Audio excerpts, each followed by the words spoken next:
6 août 1936, midi, que s'est-il passé? La bande de Lampions menaçait d'arriver à Simbre, un grand tonnerre et un éclair. Là-haut, au sommet de la montagne, elles ont vu une dame avec un enfant dans les bras qui les appelait à monter la montagne. Je suis la grâce, l'apparition, aurait-elle dit. Et Maria Dallouz a alors demandé ce que l'apparition voulait finalement. Et elle a répondu: je suis venue avertir de 3 châtiments qui seront envoyés par Dieu. Il fallait prier et faire pénitence. Cela me rappelle beaucoup les apparitions de Fatima, parce qu'il s'agit d'enfants pauvres. Les apparitions se répètent et le peuple commence à venir. Alors, le père Kerl a entendu l'histoire des filles et a eu une idée brillante. Il a écrit sur un papier plusieurs questions en latin et en allemand et il a dit aux filles d'apporter ce papier et de le montrer à Notre-Dame. Notre-Dame leur a répondu en portugais. Sœur Adélia est restée 49 ans sans rien dire sur les apparitions? Rien. Au moment où elle a parlé, elle a décidé de retourner sur le lieu des apparitions. Elle avait un cancer du sein. Il s'était déjà propagé avec des métastases au foie. Après avoir visité le lieu de l'apparition et être revenue Guérie.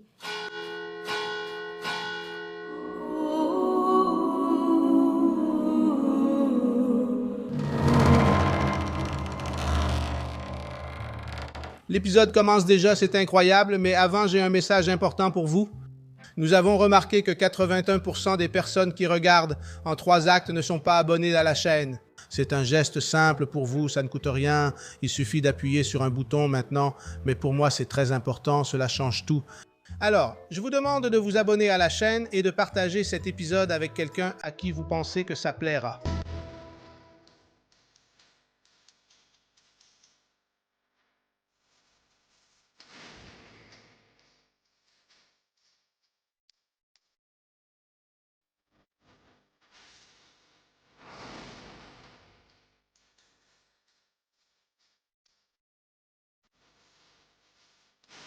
Yon, merci beaucoup de m'accueillir ici.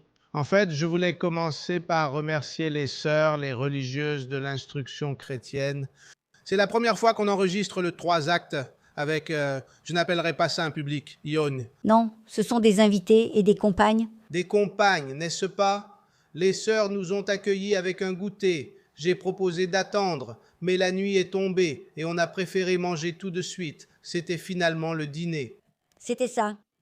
Commençons par comprendre pourquoi elle est devenue sœur Adélia. Elle n'était pas sœur Adélia, elle s'appelait Maria Dallouz. Maria Dallouz. C'est en 1936 qu'il s'est passé quelque chose Extraordinaire. extraordinaire. Extraordinaire. C'était en 1936, au Sitio Guarda, une petite propriété de la famille de Maria Dallouz. Cette jeune fille dont je vais parler avait 13 ans à l'époque, donc le Sitio Guarda se trouvait à Simbres. Simbres est un petit village, une bourgade de Pesquera. Donc à cette époque, la bande de Lampions menaçait d'arriver à Simbre. Et tout le monde connaît l'histoire de Lampion, n'est-ce pas? Il semait la peur partout où il passait. Et il faisait savoir qu'il allait arriver à tel endroit. Et il y a eu un avertissement là-bas, dans le village de Maria? Oui, il y en a eu, dans le village de Simbres, il y en a eu. Alors, les familles des environs couraient et se cachaient dans la forêt. Les familles avaient peur que Lampion arrive chez elles et fasse des vols et toutes sortes d'exactions qu'il faisait.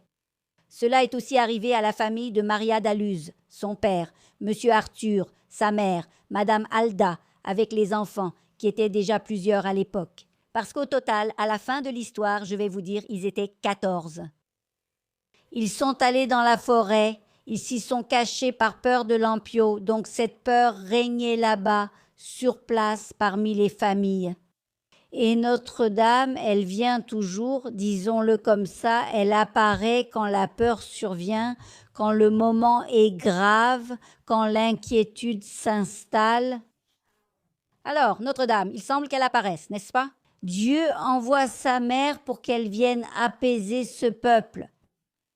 Voici comment cela s'est passé au Sitio Guarda. Je voulais me rappeler que Maria Dallouz avait 13 ans.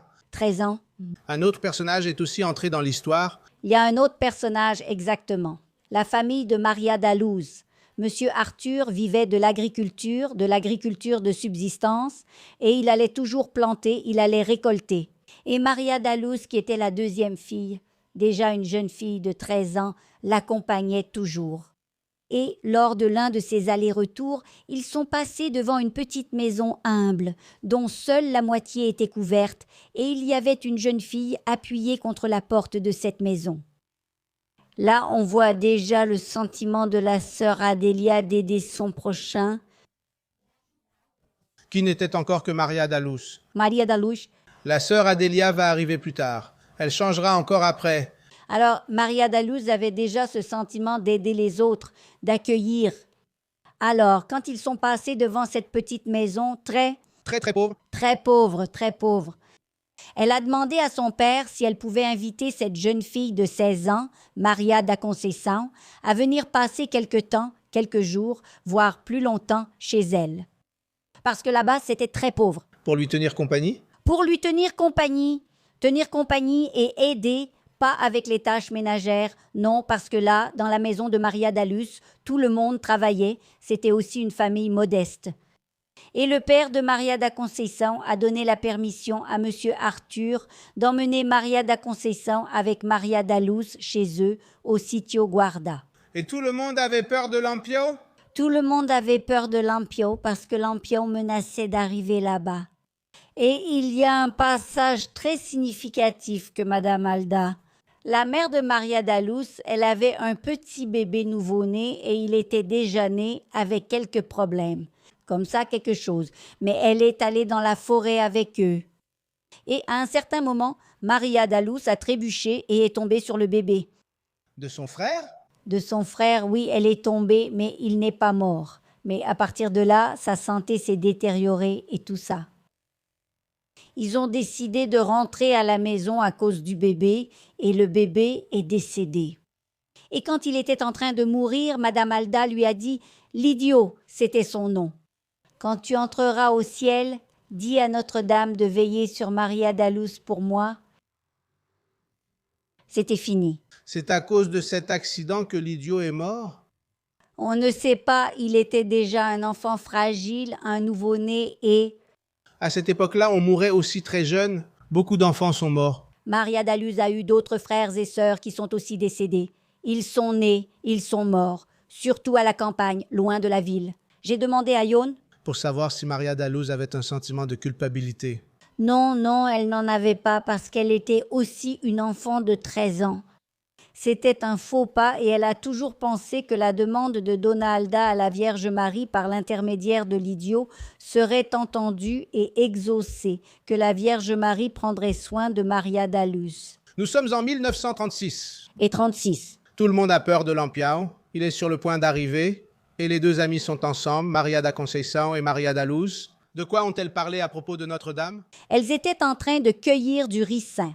Le ricin est une graine typique de la région qui sert à fabriquer du caoutchouc, de la peinture, ce genre de choses, et elles ont demandé l'autorisation à leur père, à monsieur Arthur, pour pouvoir cueillir du ricin.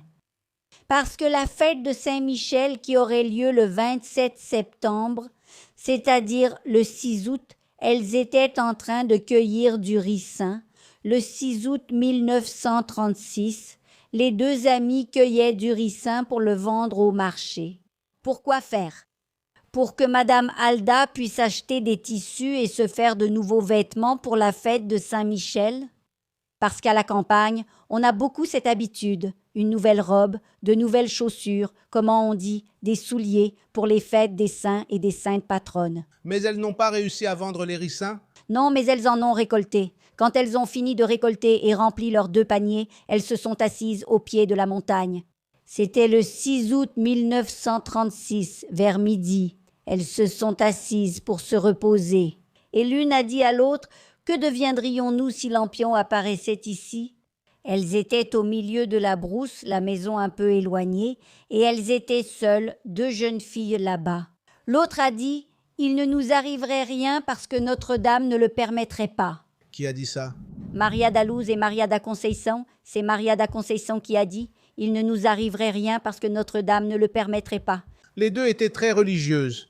La famille de Maria da Luz était très religieuse, sa mère était catéchiste, ils faisaient la prière du chapelet tous les jours, la prière en famille. La famille de Maria da Conceição n'était pas aussi religieuse, c'était une famille plus éloignée, disons, de la religion, mais celle de Maria da Luz était très pratiquante. Le 6 août 1936, à midi, qu'est-ce qui s'est passé? Un grand coup de tonnerre et un éclair là-haut, au sommet de la montagne, et une petite pluie fine. Et cette petite pluie fine, plus tard, vous verrez qu'elle a une grande signification lors des apparitions au Sitio Guarda. C'est une pluie qui tombe, mais qui ne mouille pas. On la sent sur la peau, et Maria da Luz, qui deviendra plus tard sœur Adélia, disait « c'est une pluie de grâce ». Alors, elles ont entendu ce tonnerre, ont regardé le ciel, un éclair, et ont vu une dame au sommet de la montagne. Avec un enfant dans les bras qui passait son petit bras ainsi derrière le cou de cette dame et qui appelait les deux à monter la montagne.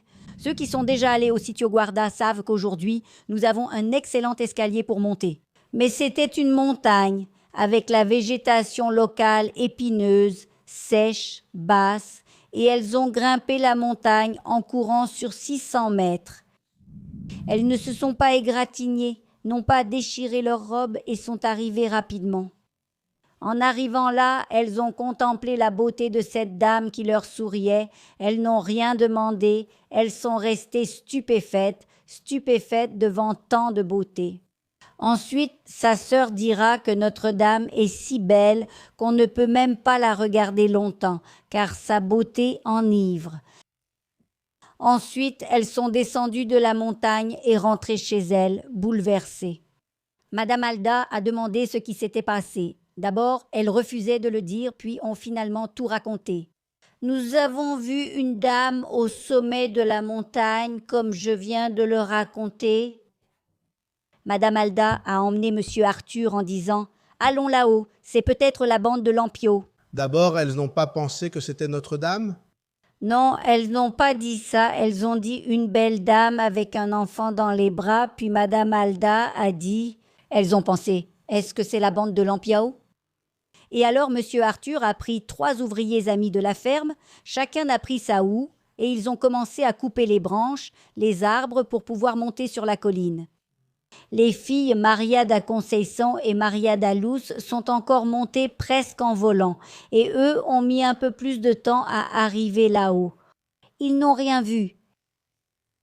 Alors Monsieur Arthur a dit « Nous ne voyons rien », et les filles voyaient, elles voyaient, et alors Monsieur Arthur a dit « Demande qui est cette dame et ce qu'elle veut ».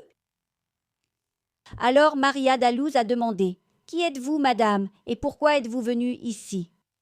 Alors elle a dit « Je suis la grâce. Je suis venue avertir que 3 châtiments pourraient s'approcher. » Mais elle donne la solution. Parce qu'il faut comprendre que parfois, dans plusieurs apparitions de Notre-Dame, elle avertit de quelque chose qui pourrait arriver. C'est ainsi que là-bas, au Sitio Guarda, elle a averti de 3 mots, 3 châtiments. Je n'aime pas trop ce mot, mais c'est un châtiment employé à l'époque, c'était le langage, Notre-Dame. Quand elle apparaît, elle parle la langue de ceux à qui elle apparaît, des filles ou du voyant qui voit, qui contemple cette image merveilleuse. Alors elle a dit « Je suis la grâce. Je suis venue avertir que 3 châtiments pourraient arriver, mais là, il y a une condition. Si mes enfants prient et font pénitence, rien n'arrivera. » L'avertissement de Notre-Dame n'était donc pas inconditionnel. Dieu est amour, il ne dit pas « je vais punir » et punit, non. Notre-Dame prévient et donne la solution, disons-le ainsi. La prière et la pénitence, et de la prière et de la pénitence, qu'est-ce qui vient? La conversion. Mais la pénitence, ce n'est pas seulement la pénitence, on pense à la pénitence physique. S'agenouiller sur des grains de maïs, comme on dit, je vais prier sur des grains de maïs, je vais prier 3 chapelets, non. La pénitence, c'est la reconnaissance des péchés et à travers la prière, on reconnaît nos fautes, ce qui mène à la conversion, qui est la transformation de la vie. Ioné. J'ai voyagé à travers le monde, visitant divers lieux d'apparition. Ce qui a attiré mon attention dans le cas de l'apparition à Sambre, C'est le récit que vous faites dans le livre. La Vierge Marie ne partait pas et ne revenait pas. Elle restait de façon permanente et elle est restée ainsi pendant quelques jours. Non, elle est restée bien plus longtemps. Les apparitions ont eu lieu entre 1936 et 1937, En août. du 6 août. Jusqu'en février? Jusqu'en 1937, elle est apparue environ 40 fois. Les apparitions de Notre-Dame au Sitio Guarda. Elle a donc des particularités. Juste pour qu'on reste sur cet aspect que je trouve intéressant. Je ne me souviens d'aucune apparition qui se soit produite aussi souvent. C'est vraiment ce qui expliquerait cela. Je pense que cela expliquerait l'amour de Notre-Dame pour ses enfants. Parce que là-bas, la nouvelle de sa présence s'est répandue comme une traînée de poudre. Le même jour, la nouvelle s'est répandue et les pèlerins ont commencé à arriver. Les habitants des environs ont commencé à arriver, Même si c'était très loin, même si c'était loin. Des camions arrivaient, la route, à cette époque, n'était pas praticable en voiture. revenons en arrière, allons-y. Lors de la deuxième apparition, C'est lors de la deuxième apparition, les filles étaient seules, puis avec M. Arthur la deuxième fois. avec Monsieur Arthur. Ensuite, il y en a plusieurs autres. Plusieurs autres aussi. Et pourquoi a-t-elle dit « Je suis la grâce, la grâce » Elle était déjà pleine de grâce depuis l'annonciation de l'ange l'avait pleine de grâce. Le Seigneur est avec toi, alors Marie, là lors de l'annonciation. Elle avait déjà reçu la grâce d'avoir Dieu en son sein, donc elle était déjà la grâce parce qu'elle portait Dieu lui-même en elle, n'est-ce pas? En elle, alors, elle annonce « Je suis la grâce », comme si elle disait cela. Tout comme au Mexique, à Guadalupe, elle a dit « Je suis l'Immaculée Conception ». Exactement, et à Lourdes et à Fatima, je suis la dame du rosaire, alors elle se présente, je suis la grâce. Leurs parents étaient stupéfaits et sont descendus. Ils n'ont rien dit. Ont-ils cru ou n'ont-ils pas cru? Ils ont cru, ils n'ont jamais cessé d'y croire. Monsieur Arthur et Madame Alda aussi. Et les gens qui y allaient, la plupart y croyaient. Mais on sait que ce n'est pas tout le monde qui y a vraiment cru. Il y a des gens qui commencent à parler. Et alors? Alors, Monsieur Arthur, comme il était très obéissant à l'Église, il est allé parler avec le curé de Simbre. Le Sitio Guarda se trouve, disons, dans la paroisse de Simbre, n'est-ce pas l'endroit? C'est à quelques kilomètres de la ville. Oui, 2 kilomètres, un peu plus, environ 3 kilomètres. Alors, il est allé parler avec le père Marx et il a raconté l'histoire. Le prêtre a dit « Non, ce n'est pas possible, tu vas parler avec l'évêque ». Le prêtre n'a pas cru. Il n'a pas cru, il ne croira jamais, et il y a même une histoire très Le père Marx est mort sans y croire. sans croire. Alors il a dit « Va parler avec l'évêque ». Pesquera était le siège de l'évêché, comme c'est toujours le cas aujourd'hui. Alors, Dom Adalberto Suarez Sobral était l'évêque. Donc, il y est allé, Monsieur Arthur a emmené les filles et a dit qu'il voulait parler avec l'évêque. Mais c'était le jour où le diocèse était en fête parce que c'était le jour de l'ordination sacerdotale de l'évêque. Et alors l'évêque a dit « Non, je ne peux pas recevoir. Il y avait beaucoup d'invités. » Alors, il a désigné son secrétaire pour écouter ce que M. Arthur et les filles voulaient dire à nouveau. Je me rappelle encore l'apparition à Guadalupe quand l'évêque Zumaraga a dit « Je ne veux pas entendre parler de cette histoire. » Et celle de Lourdes aussi. Le prêtre insistait. « Qui est la dame qui apparaît dans la grotte? Qui est-ce » Il voulait savoir. Et ensuite, Bernadette va dire « l'Immaculée Conception ». Alors l'évêque Dom Adalberto a désigné le père José Kerl, un prêtre allemand, médecin très marial, un prêtre d'une bonté incroyable, un prêtre qui travaillait pour les pauvres, tellement qu'il a arrêté de recevoir, disons, en cabinet, il recevait tout le monde, tous les pauvres, gratuitement. Était-il rédemptoriste? Non, il est entré à San Bento, puis il est devenu séculier, n'est-ce pas, diocésain? Alors, le père Kerl a écouté l'histoire des filles et a eu une idée brillante, ce qui n'est arrivé dans aucune autre apparition. Il a écrit plusieurs questions sur un papier. Il parlait 5 langues, en latin et en allemand.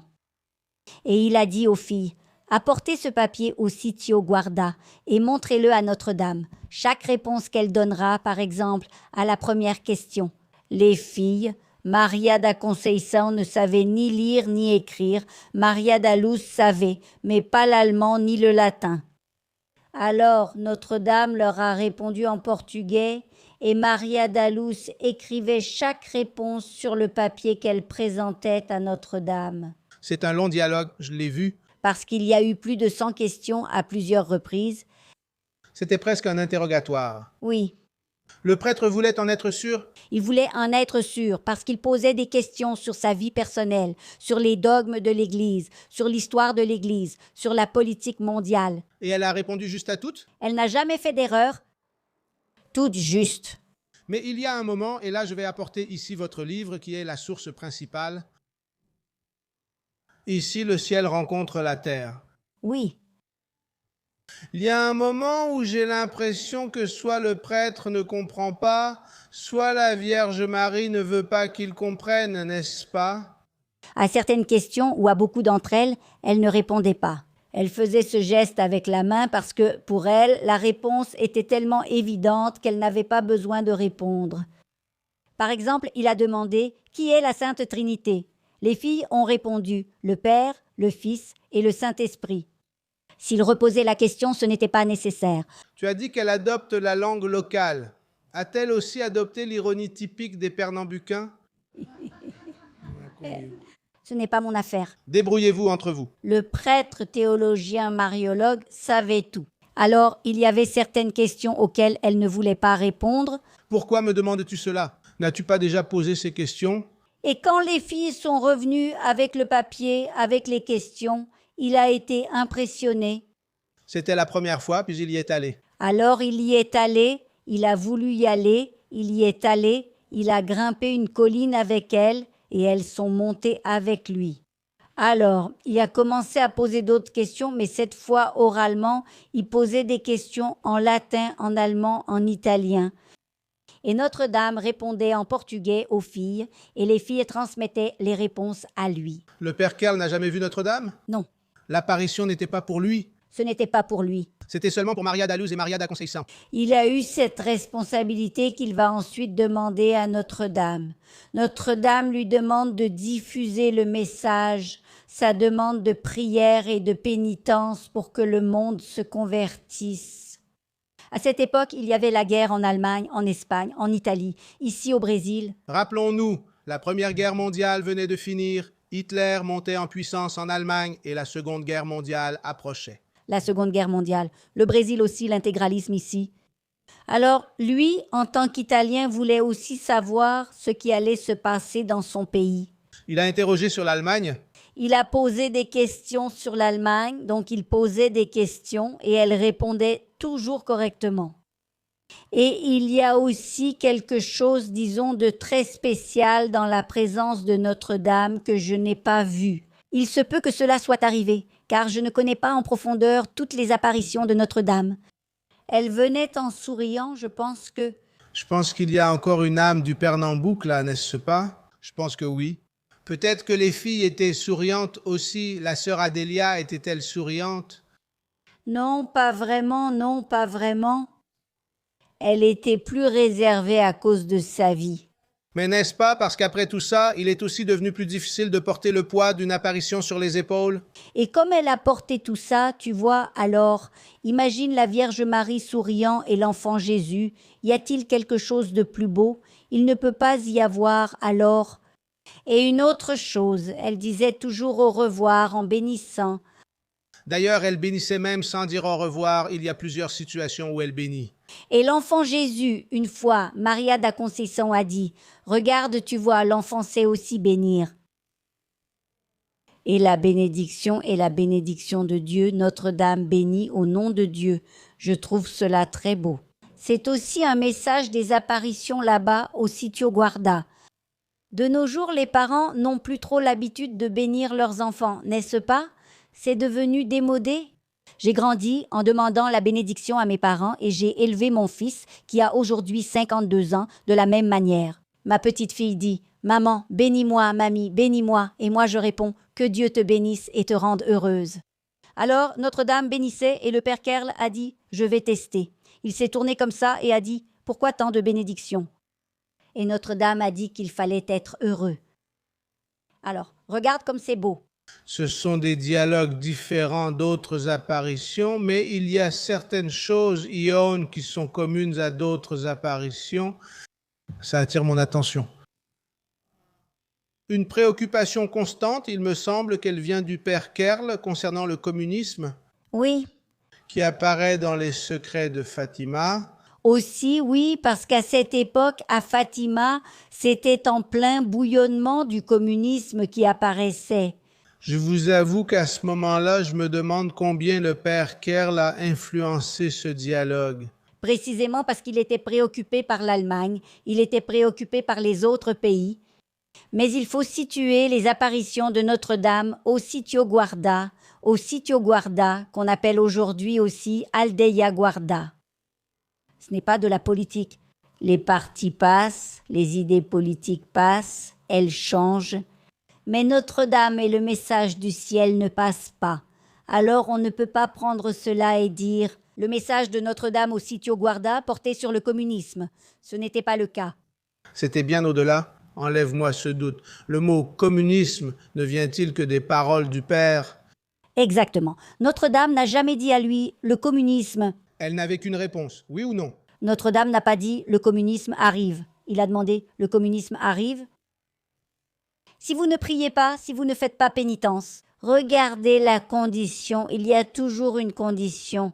Dieu nous donne toujours la chance de changer, de transformer, de nous convertir, de faire quelque chose. Pour changer la situation dans la famille, la situation du monde, d'abord il faut commencer par nous-mêmes, ensuite on peut aller de l'avant pour transformer le monde. Et j'y crois parce que c'est une parole de Dieu à travers Notre-Dame. Ion, mais il y a aussi dans la conversation, et là on se rend compte que vraiment le père Kerl a été très présent dans cette discussion. Il a posé plus de 100 questions, mais ensuite il est revenu, il a apporté encore plus de questions, et encore, et encore, et encore. Il comprenait qu'il espérait peut-être des réponses à tous les problèmes qu'il avait en tête à ce moment-là. Mais alors il demande ce que signifie le sang sur sa main qui maintenant a disparu. Et elle répond « C'est le sang qui va inonder le Brésil si mes enfants ne m'obéissent pas, ne m'écoutent pas. » Parce qu'elle avait déjà donné la recette. Mais était-ce une menace?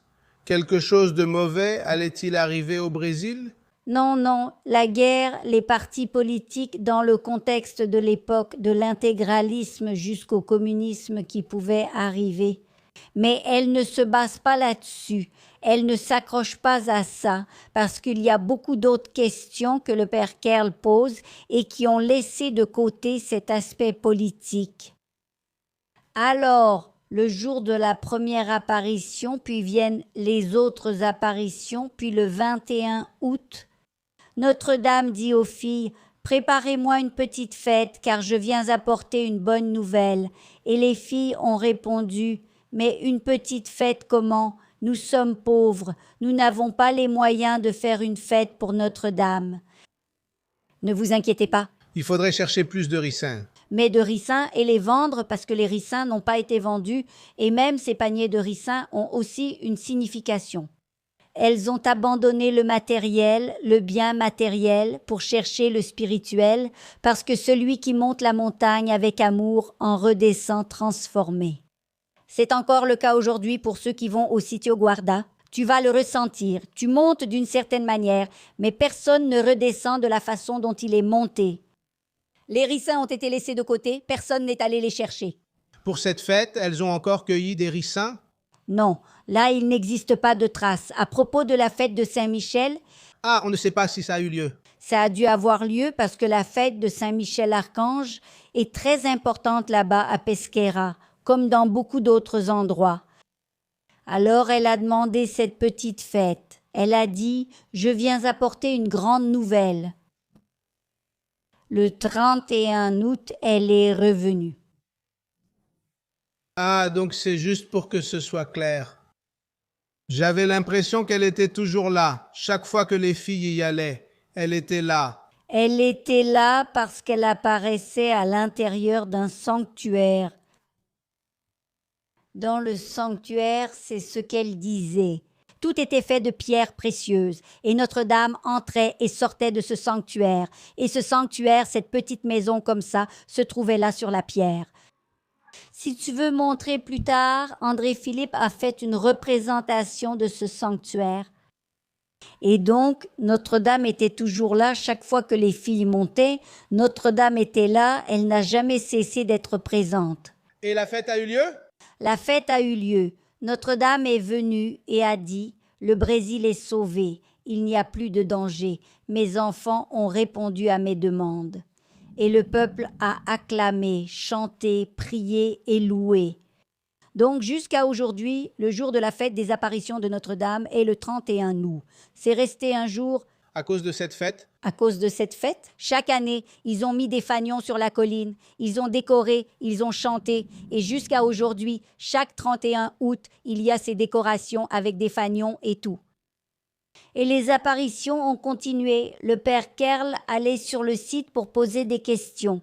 L'une des questions qu'il a posées, quelle dévotion devons-nous avoir ici, n'est-ce pas? À Sambre, lors de ses apparitions, elle a dit « La dévotion au Sacré-Cœur de Jésus et à mon cœur immaculé. » Jésus, la porte, c'est son Sacré-Cœur, la porte des grâces, n'est-ce pas? Pour nous tous, alors, la dévotion au Sacré-Cœur de Jésus et au cœur immaculé de Marie. Et il a demandé « Quel titre voulez-vous que nous vous donnions ici pour prier ?» C'est Notre-Dame. Elle a fait ce geste comme elle l'avait dit? Rien, elle n'a rien dit, juste « Je suis la grâce », mais il va demander « C'est Notre-Dame de la grâce ?» C'est Notre-Dame de Sambre, c'est Notre-Dame des montagnes. Il voulait une confirmation. Il a dit plusieurs titres. Elle a dit « Non, Notre-Dame des grâces ». Pourquoi? Parce que ce jour-là, elle est déjà venue sans l'enfant Jésus dans les bras et avec les mains tendues vers le bas. Alors, Maria da Conceição a dit « Regarde, on dirait que des rayons de lumière sortent de ses mains. » Et alors, c'était la confirmation des grâces dont elle est porteuse pour nous les donner. Et elle a dit « Je suis la porteuse des grâces que mon fils donne, mais beaucoup ne veulent pas les recevoir, alors les grâces se perdent. » À partir de là, elle est apparue sans l'enfant Jésus et toujours avec les mains tendues vers le bas. Il est intéressant que ce soit Notre-Dame des Grâces, car elle a un rôle théologique très important, que l'on peut voir en regardant l'image de Notre-Dame des Grâces, qui vient de très loin depuis longtemps. Chez les premiers chrétiens, lorsqu'ils ont commencé à interpréter le rôle de Marie dans le plan du salut, la théologie mariale commence ainsi, avec Notre-Dame rédemptrice du péché d'Ève, écrasant la tête du serpent. Exactement. Donc cette dévotion, ce titre marial a une très grande force. Penses-tu qu'il y ait une raison particulière pour que ce soit Notre-Dame des Grâces, ici au Brésil? Non, je pense qu'elle est venue comme Notre-Dame des grâces pour être la distributrice des grâces de Dieu, pour nous tous, pour le peuple de la région, pour le Brésil, pour tous les endroits qui ont connu ces apparitions, parce que le Père Kerl a demandé « Comment vais-je diffuser cela ?» Parce qu'elle a demandé au Père Kerl de le diffuser. « Comment vais-je diffuser si mon évêque l'interdit ?» Et il y a une phrase typique là-bas au Sitio Guarda. On sait obéir, donc il ne pouvait pas le diffuser. Le Père Kerl, José Kerl, a dit « Je ne peux pas diffuser ». Comment vais-je demander au peuple de prier et de faire pénitence pour que le peuple soit sauvé si l'évêque l'interdit? Parce que l'évêque lui a littéralement interdit de parler. Si l'évêque a interdit, comment cette dévotion a-t-elle continué? Parce que Dieu l'a voulu. Le Père Kerl, chaque fois qu'il quittait la montagne et rentrait chez lui, il tapait à la machine. Non, à la machine à écrire, il a tout tapé, questions et réponses. Parce qu'un jour, Notre-Dame a dit « Le jour viendra où ces messages seront connus », parce qu'il était inquiet. Elle a dit « Ne t'inquiète pas, car le temps viendra où elles seront connues. » Et c'est ce qui s'est passé. Alors, Notre-Dame, et ainsi, le peuple a aussi demandé un signe. On aime bien un signe, n'est-ce pas? Notre-Dame, donne-moi un signe que je recevrai cette grâce. Alors, elle a répondu. Je vais faire jaillir ici, du rocher de la montagne, ici en haut, une source d'eau. Alors le père Kerr l'a demandé toujours en allemand et les filles répondaient en portugais. Pour guérir les maux de l'âme et du corps de ceux qui auront la foi, encore une fois, voilà la condition. Mais quoi, la source d'eau? La source d'eau. Quiconque buvait de cette eau? Quiconque buvait de cette eau avec foi serait guéri des maux de l'âme et du corps. Et là, on voit une ressemblance avec l'apparition de Lourdes. Oui, à Lourdes, les apparitions de Notre-Dame. Je crois qu'elle aime l'eau, non? Il y en a à Lourdes, il y en a au Sitio Guarda, il y en a dans d'autres endroits. Et l'eau, c'est la vie, n'est-ce pas? L'eau du baptême, l'eau qui a jailli du cœur de Jésus sur la croix, le sang et l'eau. Elle est apparue avec du sang sur la main et a fait jaillir de l'eau sur la montagne. Donc, c'est un symbolisme très fort. Il y a aussi la source de Marie là-bas en Terre Sainte. Car c'est exactement là où elle allait chercher de l'eau. Là où elle allait chercher de l'eau. Il y a la Samaritaine, le puits où Jésus a dit « Je vais te donner l'eau vive ». Donc, l'eau a un symbolisme de pureté, de laver les péchés, l'âme, le cœur. Nous faisons une petite comparaison avec d'autres apparitions. Et cela me rappelle beaucoup, si je devais comparer celle-ci à une autre, la ressemblance pour moi, en étudiant et en lisant toute l'histoire que tu racontes dans ton livre, cela me rappelle beaucoup les apparitions de Fatima. Parce que ce sont des enfants, dans ce cas, ce sont 2 filles, là-bas c'était 3 enfants. Pauvres. Pauvres. Les apparitions se répètent et les gens commencent à venir pour voir. Comment s'est passé ce moment où les gens de la région ont commencé à aller là-bas pour voir les apparitions? Qu'est-ce que les gens ont vu? Les gens ne voyaient rien, ils y allaient parfois, ils allaient prier et demander des grâces, demander des bénédictions et chanter. Mais c'était exactement comme à Fatima, les enfants voyaient et les autres non. Les autres ne voyaient rien, rien, rien. Les filles parlaient avec Notre-Dame. Elles parlaient, elles répondaient aux prêtres en portugais et tout le monde entendait. Certains ont affirmé « ce n'est pas vrai ». Ce n'est pas vrai. Que s'est-il passé avec ceux qui disaient que ce n'était pas vrai? Ce n'est pas vrai.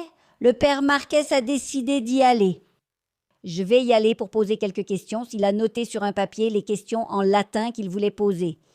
Arrivé sur la colline, les filles sont montées, ont donné les réponses et lui les écrivait. Il a plié le papier et dit « Je vais l'apporter à l'évêque ». Arrivé chez l'évêque, celui-ci a ouvert le papier qui était vierge. Pourquoi? Parce qu'il n'y croyait pas, il a écrit, mais il n'y a pas cru, alors le papier est resté vierge. Tu crois vraiment que ce papier soit resté vierge par miracle? Je pense que oui, parce qu'il y est allé avec de la méfiance, pour prouver que ce n'était pas vrai, pour prouver, regarde, ce n'est pas vrai. Des questions ont été posées, il a mal répondu, et la feuille est restée blanche malgré de bonnes questions. Donc c'était aussi un autre signe que Notre-Dame a donné. Et elle est apparue, tu vas voir, là sur la pierre, il y a l'endroit où elle est apparue, et elle a laissé ses empreintes et celles de l'enfant Jésus comme preuve de cela. C'est une image de ce que les filles voyaient là-bas. Exactement, avec l'enfant Jésus. La voici, regardant le sanctuaire où elle est apparue, comme il l'appelait, une petite maison toute faite de pierres précieuses. C'est André Felipe qui a fait cela, inspiré pour... Basé sur les récits? Basé sur les récits, exactement. Que voit-on ici? C'est bien la montagne où cela s'est passé? C'est la montagne ici. Et le père Kerr le disait que c'était comme une nappe blanche étendue sur la pierre. Elle n'a jamais foncé, elle n'a jamais été peinte et elle est là jusqu'à aujourd'hui. Tu vois cette partie blanche ici et elle est apparue. Les filles ont décrit avec la robe crème, le manteau bleu, la couronne de pierres précieuses. Une fois même Maria d'Aluz a dit « Oh là là !» Elle a passé la main, la couronne a failli tomber. Donc c'était quelque chose de très enfantin, vraiment, après coup. Sœur Adélia disait qu'elle voyait aussi avec le cœur, avec le sentiment que Notre-Dame leur apportait. Elle voyait cet oratoire tout autour? Elle voyait, et très souvent, elles ont vu des anges autour. Il y a un moment très beau que tu racontes dans le livre. Je voulais que tu me racontes. J'ai eu l'impression que, ça m'a un peu rappelé la scène qu'on imagine habituellement à propos de l'Assomption de la Vierge Marie quand les anges descendent. Et c'est la dernière apparition. Là-bas, au Sitio Guarda. Non, il y en a eu encore en 1937, plusieurs apparitions. Mais j'ai noté, voyons ici, j'ai noté comme la dernière, celle de février. Ah oui. Comment c'était en février? Laisse-moi regarder ici. Elle est apparue en février, mais pourquoi entre le 6 août et cette petite fête qu'elle a demandée et ensuite en septembre? Maria da Conceição, à un moment donné, s'est assise sur la pierre et s'est sentie mal. Alors le père Kerle lui a demandé ce qu'elle avait. Elle a dit « Je ne vois plus comme avant, je ne vois qu'une image floue. » Alors, à partir de ce moment-là, Maria da Conceição n'a plus vu Notre-Dame. Il ne restait que Maria da Luz. Et le père de Maria da Conceição l'a emmenée dans sa ville, Arcoverde, près de Pesqueira, donc il ne restait que Maria da Luz. Le prêtre envoyait des questions ou allait là-bas pour les poser, et seule Maria da Luz répondait. Maria da Conceição n'était plus là. Mais comment était cette image des anges qui descendaient?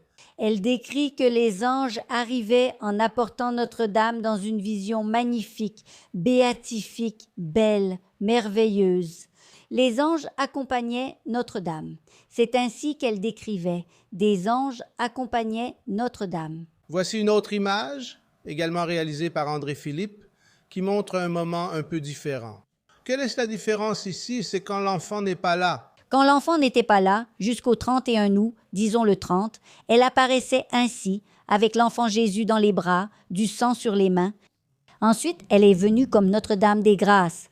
Regarde ses mains tendues, les rayons qui sortent de ses mains, qui symbolisaient les grâces dont elle est porteuse, qu'elle a reçues de Jésus au pied de la croix. Et alors ton fils?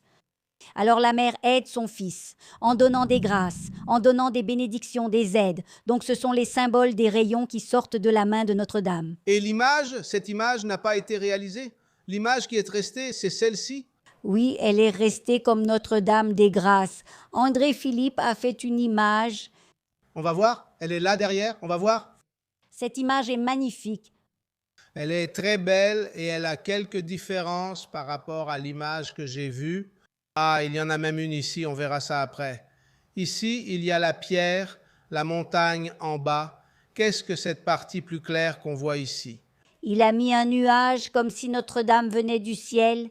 C'est une interprétation artistique? Oui, mais regarde, elle est pieds nus parce qu'elle a laissé graver dans la pierre ses empreintes et celles de l'enfant Jésus. Elles sont encore là aujourd'hui, le sang sur la main. Elle est apparue ici, c'est la grotte, parce qu'on appelle les filles. On disait « Allons à la grotte ici ». Ah, cette partie. Ici, cela symbolise la grotte, l'endroit où Notre-Dame est apparue. Aujourd'hui, il y a du ciment qui recouvre là. Qu'est-ce que c'est? Aujourd'hui, il y a un escalier, quelques marches pour que les gens puissent atteindre la statue. C'est cette partie que M. Arthur le père a construite? Non, Monsieur Arthur a construit une petite maison à la source, parce que des gens venaient à la nuit pour prendre de l'eau à vendre, car il s'est répandu que l'eau était miraculeuse. Alors il a mis une petite porte, il a mis un cadenas et il a fermé. Vous allez voir là-bas. Des gens entraient de la nuit, ils volaient l'eau. Ils vendaient l'eau pendant la journée? Alors, Notre-Dame est devenue très triste et a fait disparaître la source, elle s'est asséchée ici. Alors elle a dit aux filles de demander à leur père de faire une clôture là-bas pour que plus personne ne prenne l'eau, seulement les filles. Mais ensuite l'eau est revenue, les filles étaient très tristes. Les gens demandaient, alors M. Arthur a enlevé, la police est venue et a tout démoli. Je veux savoir ce qu'il en est de cette histoire avec la police. Et ici, regarde, ça symbolise la source. Regarde l'eau qui jaillit. Donc cette eau qu'on voit ici, qu'on retrouve dans la description de l'apparition, c'est un moment très beau de l'apparition. Quand l'eau commence à apparaître, l'eau qui jaillit de la pierre, là-haut sur la montagne. Cette source existe-t-elle encore aujourd'hui? Cette eau existe, c'est un mystère. Il peut y avoir une tempête là-bas et la source est sèche, il peut faire un soleil de plomb et la source jaillit. Alors, sœur Adélia disait, c'est un mystère, Notre-Dame donne quand elle veut et à qui elle veut. Alors, nous sommes déjà arrivés là-bas. Avoir de l'eau pour apporter des bouteilles et des bouteilles d'eau. Elle disait qu'elle donnait quand et à qui elle voulait. Ce n'est pas seulement de l'eau, c'est tout cela, non? C'est tout, oui. Il faut avoir la foi, prier, faire pénitence, se convertir. Tout cela ressort de sa discussion avec les filles. C'est sa discussion avec les filles. Alors l'eau, on y va. Il se peut qu'il y ait de l'eau, il se peut qu'il n'y en ait pas. Si j'y vais et que je bois de cette eau, est-ce qu'elle a un effet miraculeux? Oui, si tu as la foi, parce que Notre-Dame dit que c'est pour ceux qui ont la foi. C'est similaire à ce qui se passe avec l'eau de la source de Lourdes? Oui, c'est ça, exactement, sauf qu'à Lourdes, il y a beaucoup d'eau. Au Sitio Guarda, c'est toujours cette eau qui goûte, qui parfois apparaît en abondance, qui coule de la pierre, mais parfois il n'y en a même pas. Maintenant, il me semble que je n'avais pas remarqué avant que ce n'est pas non plus l'image principale, parce qu'il y a l'enfant Jésus là. Celle-ci a l'enfant Jésus, elle est apparue avec l'enfant Jésus. Jusqu'au jour à peu près, le 30 puis le 31, elle est déjà venue avec les mains tendues. D'accord. Et alors, qu'est-ce qui s'est passé? On disait que l'évêque avait interdit. Alors, allons-y, l'évêque a interdit. Et ensuite, M. Arthur, le père de la jeune Maria d'Aluse, qui ne s'appelait pas encore sœur Adélia à l'époque, M. Arthur a construit là-bas. Il a installé une protection Oui, il a fait une protection. pour que personne n'entre. Pour que personne n'entre la nuit, oui. Et alors, la police est venue et a tout détruit. Oui, ils ont détruit. Pourquoi? Parce que l'évêque ne voulait pas croire. Comme l'évêque ne croyait pas, il a pensé que c'était l'évêque. Mais ensuite, Notre-Dame dit le nom. Ce prêtre qui a écrit les questions qui sont restées sans réponse, le père Marx, Le père Marc, c'est le méchant de notre histoire. c'est celui qui ne croyait pas. Il y en a toujours un qui ne croit pas. Ce n'est pas un dogme de foi. Vous croyez aux apparitions si vous le souhaitez, ce n'est pas un dogme de foi. Même si l'Église en a reconnu plusieurs, comme elle l'a déjà fait, comme étant vrai, ce n'est pas un dogme de foi. C'est ce que j'allais te demander. Récemment, le pape François s'est exprimé avec prudence concernant les apparitions. Comment avez-vous accueilli ici les déclarations du pape François? Avec la même prudence que toujours. Ce n'est pas interdit. Le pape a donné à l'évêque local, disons-le ainsi, le droit de dire oui ou non. Alors, l'évêque qui est maintenant Dom José Luis Salès, lui, dans sa lettre pastorale, a décrété que c'est possible.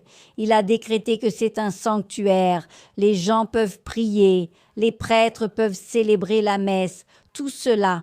Maintenant, seul le pape va dire si les apparitions sont vraies ou non, parce que le dernier mot revient au prêtre. Il y aura des études. Aujourd'hui, le Vatican reconnaît-il les apparitions à Cimbre? Officiellement, pas encore. Pourquoi? Parce qu'il faut des études, il faut des preuves. C'est quelque chose qui prend du temps, parce que tu sais, on voit qu'Internet, c'est comme une maison sans propriétaire, non? Combien de fois tu ouvres YouTube et tu vois une apparition de Notre-Dame? Le Vatican ne peut pas dire que c'est vrai. Il faut des études, des preuves, et cela fait déjà 89 ans depuis les apparitions. C'est ma question parce que les apparitions de Fatima ont été reconnues d'une certaine manière rapidement. Pourquoi ici ce n'est pas le cas? Parce que c'est loin du Vatican? Non, ce n'est pas parce que c'est loin du Vatican, c'est parce que ces apparitions sont restées un certain temps sans qu'on en parle. Une interdiction et une restriction ont été imposées sur les apparitions. Il y a eu une restriction de la part de l'évêque auparavant, Avant le pape François? bien avant, à l'époque. À l'époque, en 1936, 1937, jusqu'en 1940, lorsque Maria d'Aluse quitte le Sitio Guarda pour entrer au couvent, Le premier évêque a interdit, le deuxième a interdit? Maria d'Aluse, qui n'était pas encore sœur Adélia, n'a plus parlé du sujet. On lui a interdit d'en parler. non, on ne lui a rien interdit. Elle s'est empêchée d'en parler à cause de sa grande souffrance. Elle a vu son père être arrêté, son père a été arrêté. Alors, Alors d'abord, le père a été arrêté. le père a été arrêté. Il a passé la nuit à Pesqueira. Il allait déjà être amené à Recife. Le commissaire a compris qu'il n'était pas responsable de la foule à la ferme et l'a relâché. Pourquoi le père a-t-il été arrêté?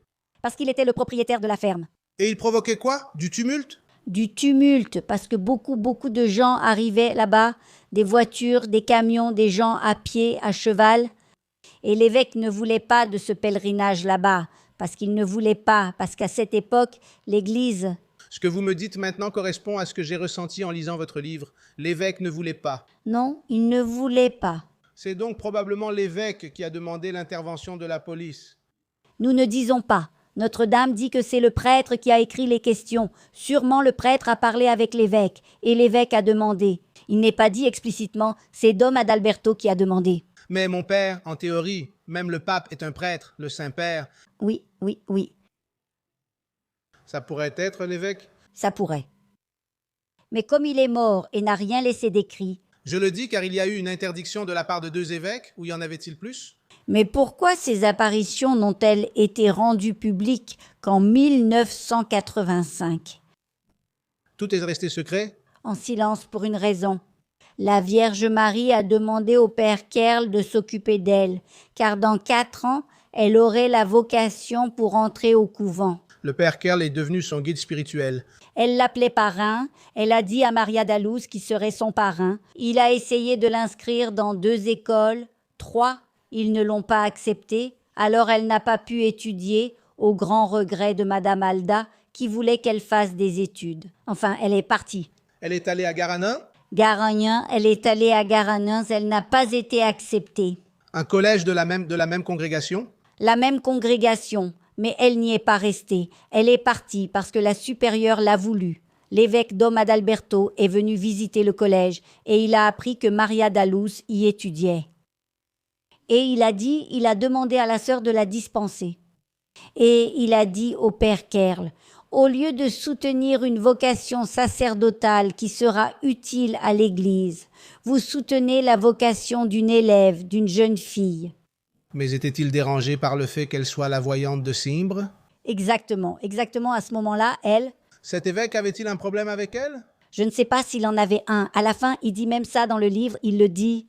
Il voulait croire, mais il avait déjà pris position. Il y avait déjà eu tellement, je ne dirais pas de confusion, mais tellement de détours à ce sujet qu'ensuite il a été transféré et on n'a plus parlé de lui.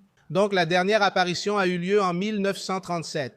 Maria Dallouz n'a plus jamais reparlé du sujet et le père Kerl a cessé d'en parler aussi. Le père Kerl a été transféré à Pedra, une ville appelée Pedra, puis à Buick. Et Notre-Dame lui avait dit « Tu vas y aller, je vais te donner un signe aujourd'hui, tu vas croire que c'est moi, que je suis ici. » Après quelques jours et plusieurs questions, il a demandé « Qu'est-ce que ça va être ?» Elle a dit « Ta mutation. » Et l'évêque l'a mutée, pensant qu'en l'éloignant de là, le sujet serait clos. Mais il y avait aussi le frère Étienne Rotiger, lui aussi un théologien allemand, qui a tout laissé par écrit. Il est aussi allé plusieurs fois au Sitio Guarda. Il a aussi posé des questions aux filles. Il croyait et il a tout laissé par écrit.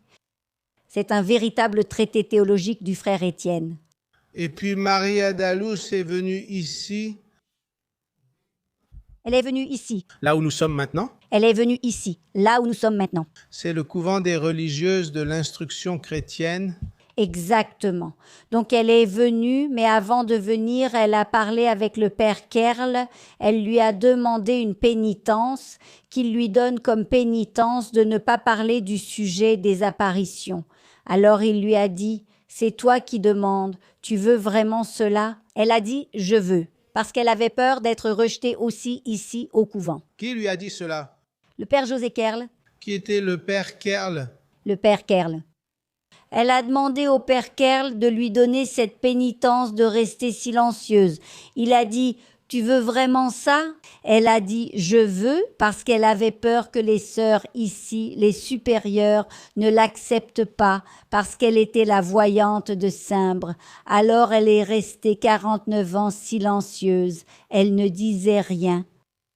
Les supérieures le savaient, n'est-ce pas? Parce qu'elles étaient les supérieures. Mais l'histoire ne s'était pas encore répandue, tout le monde n'était pas au courant.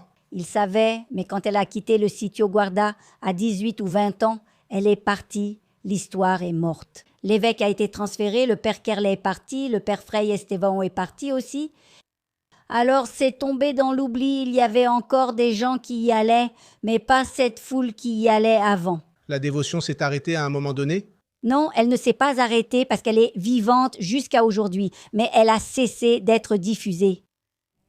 La petite chapelle là-bas a été construite sur demande de Notre-Dame et tout ça.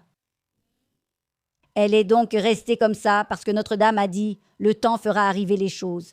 Ce n'était pas encore l'heure pour qu'elle soit célèbre au Brésil et dans le monde, comme aujourd'hui. Sœur Adélia est venue et est restée silencieuse sans rien dire. Quelle année est-elle arrivée au couvent? Elle est venue en 1940, 36, 40, oui, elle est venue ici.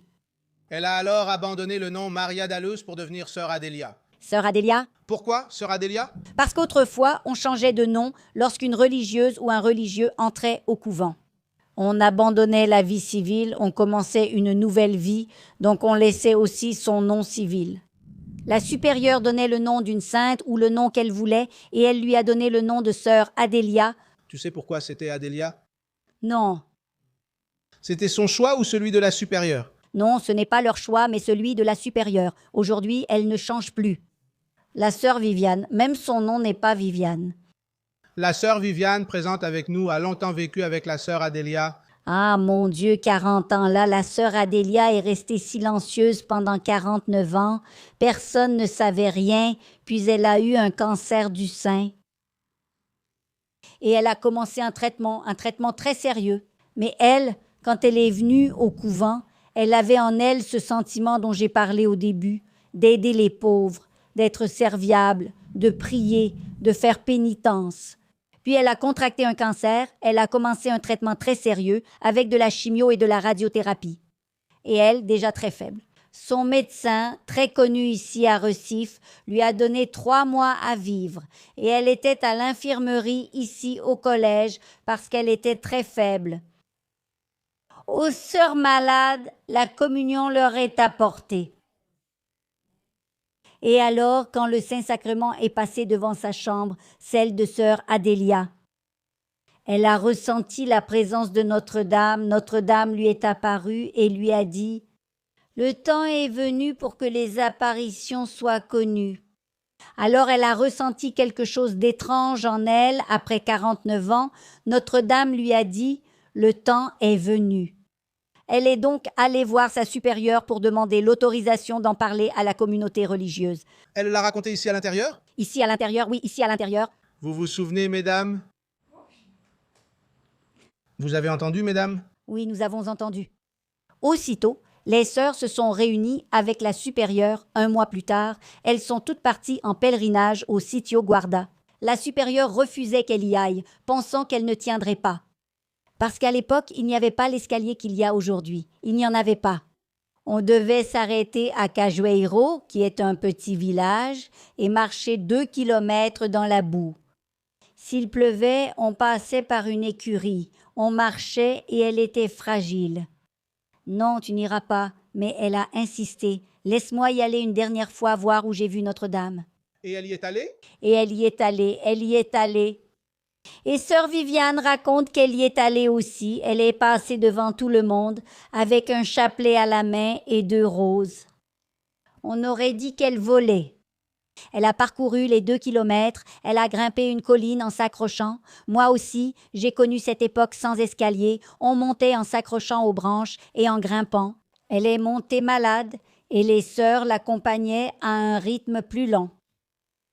Quand elles sont toutes arrivées en haut, elle s'est alors agenouillée et a dit « Agenouillez-vous, Notre-Dame est ici ». Alors c'était une émotion très forte, n'est-ce pas, pour les sœurs de savoir que Notre-Dame était présente là? Je vais même enlever l'image ici, parce que les sœurs sont en train de s'émouvoir à nouveau, n'est-ce pas? Oui. Je peux l'enlever encore une fois, Fernanda? Sœur Viviane, tu t'en souviens, non? Je me souviens que nous étions tous à genoux en train de pleurer. Tout le monde à genoux? Elle a dit, elle est présente, magnifique. Elle est présente. Et elle est magnifique. Et là, Notre-Dame lui a donné une nouvelle mission. Elle lui a donné la mission de propager l'Évangile selon saint Jean, chapitre 19, versets 26 et 27. Marie, au pied de la croix, femme, voici ton fils, et du cœur de Jésus. Elle a demandé en 1936 la dévotion au cœur de Jésus, d'où jaillissent l'eau et le sang du cœur de Jésus. Alors, elle doit diffuser cet évangile. La sœur Adélia les faisait-elle connaître? Elle diffusait surtout ces 2 versets. Ces 2 versets. Jean 26 et 27. D'accord. 19, 26 et 27. Et prier pour les prêtres et prendre soin des pauvres. Elle a eu cette mission jusqu'à la fin de sa vie, alors ils sont revenus. Comment faisait-elle cette diffusion?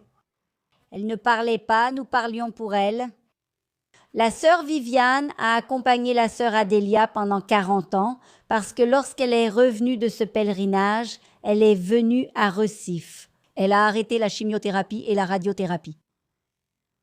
Puis, elle a vu son médecin qui a dit « Adélia, où étiez-vous passée? Vous avez arrêté le traitement. Êtes-vous suivie ailleurs ?» Elle a dit « Non, je suis guérie. » Guérie? Elle était guérie? Elle était guérie. Elle sortit une médaille de Notre-Dame, la posa sur la table et déclara « Elle m'a guérie. Elle est guérie. » Elle est morte plus de 30 ans plus tard de vieillesse, d'autre chose, pas d'un cancer, et le cancer était déjà au foie.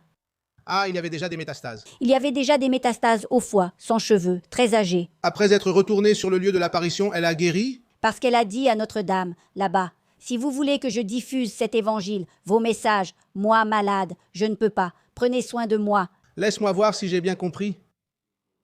Sœur Adélia est restée 49 ans sans rien dire sur les apparitions. Rien. Lorsqu'elle a parlé, elle a décidé de retourner sur le lieu des apparitions. Elle avait un cancer du sein. Un cancer du sein déjà avec des métastases au foie. Après avoir visité le lieu de l'apparition, elle est revenue. Elle allait bien, elle est revenue guérie, guérie, guérie. Elle n'a plus eu besoin de traitement. Ce cas a-t-il été documenté par la médecine? Oui, le médecin là, son médecin là, parce qu'il n'y avait pas d'explication. Elle a abandonné le traitement. Cela fait-il partie de son procès de béatification? C'est un secret, je n'ai pas vu le dossier. Tu sais ou tu ne veux pas me le dire? Non, je ne sais pas, mais c'est écrit parce que ça doit l'être, ça doit l'être. C'est là, dans le livre. Et votre prêtre, qui est le postulateur, connaît cette histoire? Il la connaît. C'est dans le dossier, bien sûr, comme une grâce obtenue par la voyante, et elle a été guérie. Avant que nous parlions du processus de béatification qui est très important, qui va possiblement mener à la canonisation. Si Dieu le veut, et il le veut. Et alors nous aurons Sainte Sœur Adélia. Oui, la première sainte pernambucaise. La première sainte pernambucaise. Avant cela, je voulais comprendre une chose. À l'époque, les évêques ont interdit, la sœur est restée silencieuse, puis les évêques ont permis. En 1985, après qu'elle soit guérie, l'évêque de l'époque, en 1985, était Dom Manuel Palmeira da Rocha. Il croyait à l'histoire.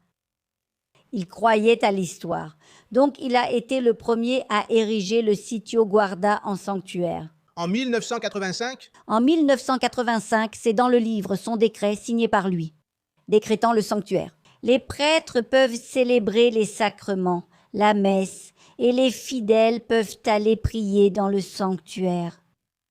Il a autorisé. Mais maintenant, l'année dernière, le pape François a dit que ce n'était plus nécessaire pour les gens.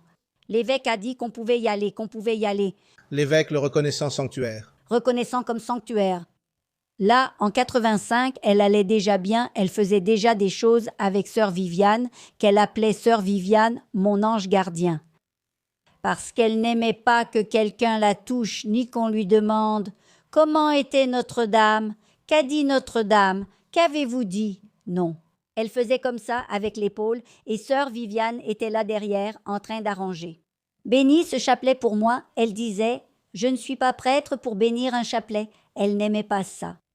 « Ne me touche pas, je ne suis pas sainte. » Ne me touche pas, je ne suis pas un saint. Parce qu'elle disait que l'extraordinaire des événements, c'est de ne pas avoir d'extraordinaire. Elle n'était pas extraordinaire. Elle disait « Je suis une pécheresse. Je ne suis pas digne d'avoir vu Notre-Dame parce qu'elle se trouvait trop petite pour une telle grâce. » Et sœur Viviane, toujours à ses côtés lors des missions, n'est-ce pas? Prendre soin des pauvres. Prenons soin des pauvres.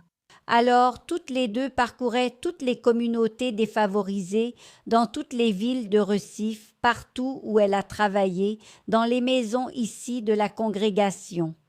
Et une fois, un fait très curieux, très rapidement, je suis allée dans une ancienne favela, autrefois c'était une favela dangereuse, ici à Recife. Avec elle, j'avais terriblement peur. Alors, 2 dames nous ont appelés et ont dit « Écoutez, ne venez plus ici, ce n'est pas votre place ici. » Ici, c'est dangereux.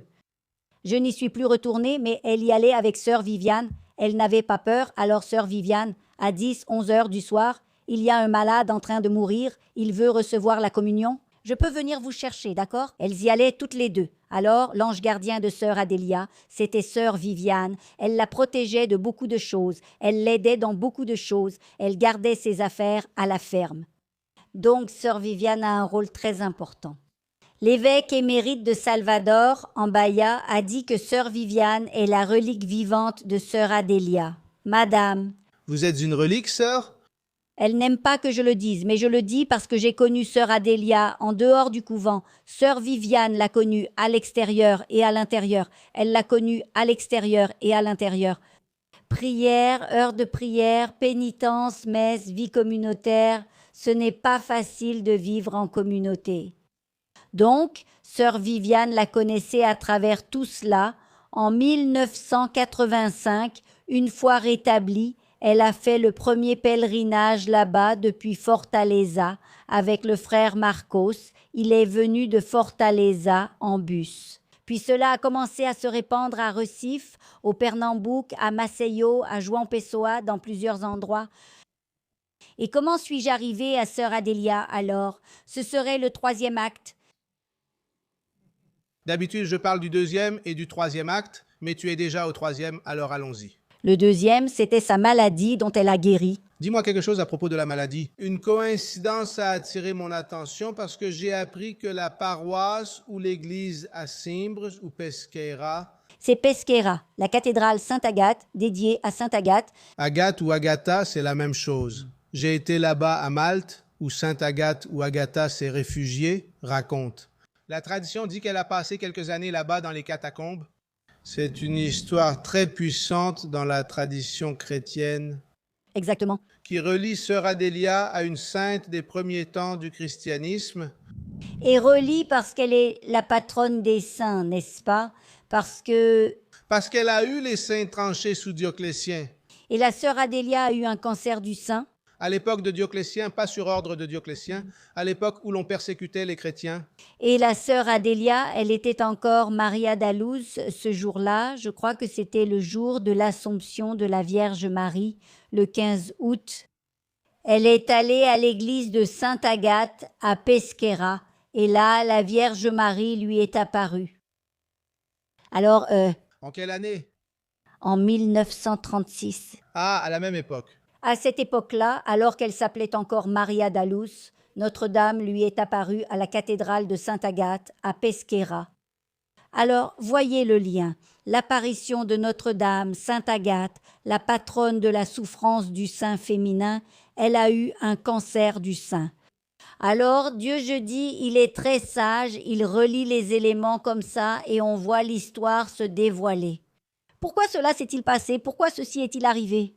Pourquoi le père Kerl est-il allé à Pesqueira, un prêtre d'Allemagne? Pourquoi devait-il parler allemand, latin? Là-bas, cette façon différente de prouver l'apparition, cela n'est jamais arrivé nulle part ailleurs. Il y a eu un autre nom qui est apparu au cours de cette histoire, celui de Thérèse Neumann. Elle était allemande. Oui, le père Kerl a écrit à un grand théologien, Ritter von Lama, pour lui raconter les apparitions et il voulait son avis, qu'il demande à Thérèse si les apparitions étaient vraies. Pourquoi lui demander à elle? Parce qu'elle était voyante de Notre-Dame et c'était une apparition reconnue par l'Église. Et elle a confirmé, c'est de Notre-Dame. Thérèse Neumann a aussi une histoire, elle avait inédite, elle se nourrissait exactement. Exactement. Et Ritter Lama était le directeur. Pas spirituel, parce qu'il n'était pas prêtre, mais il lui rendait toujours visite, il a écrit son histoire, donc il y a eu cette confirmation de Thérèse. Elle a dit oui, pourquoi? Parce que Notre-Dame le lui a dit, elle a demandé à Notre-Dame. Notre-Dame a dit que c'était vrai. Et Ritter von Lama a aussi demandé à une autre voyante, qu'il a appelée Maria. Il n'a pas donné le vrai nom, qui là-bas en Allemagne aussi, a confirmé que les apparitions étaient vraies. Un autre lien a également été fait avec les apparitions de la Salette en France. Pourquoi? Elle est apparue à 2 enfants pauvres, demandant aussi la prière, la pénitence, et Notre-Dame pleurait pour ce qui pourrait arriver dans le monde. Donc, elle demande la même chose, prière et pénitence. Ici, c'était le sang versé dans la main de Notre-Dame. Le père Joaozinho, c'est un prêtre très connu, un merveilleux mariologue. Je l'ai interviewé pour la biographie du père Fabio de Mello. Voilà. Il a présenté au Congrès, je crois que c'était en 2024 ou 23-24, à Aparecida, au Congrès mariologique, les apparitions ici du Sitio Guarda.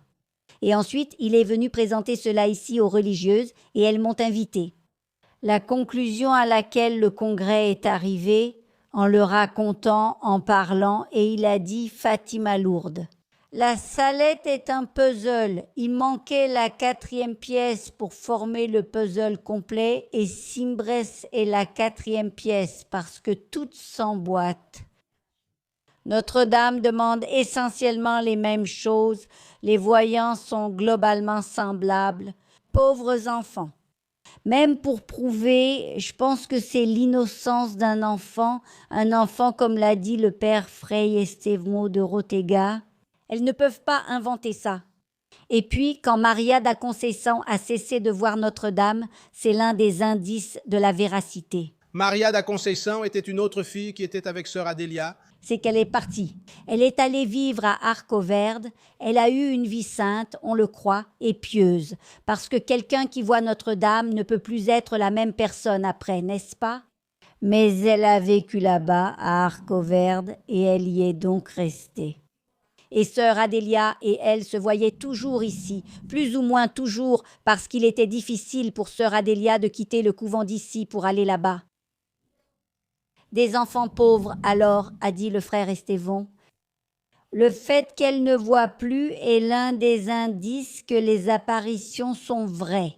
Parce que si ce n'était pas vrai, elle aurait pu dire « je vois de nouveau, mais elle a dit « je ne vois plus ». Avant qu'on avance, je voulais juste dire quelque chose. J'aimerais vraiment que tu me dises comment, à partir d'une pèlerinage, d'une dévotion qui a commencé interdite, on en arrive aujourd'hui à une béatification. Oui. Mais je suis resté très intrigué par ce moment où, après 49 ans, sœur Adélia a parlé pour la première fois.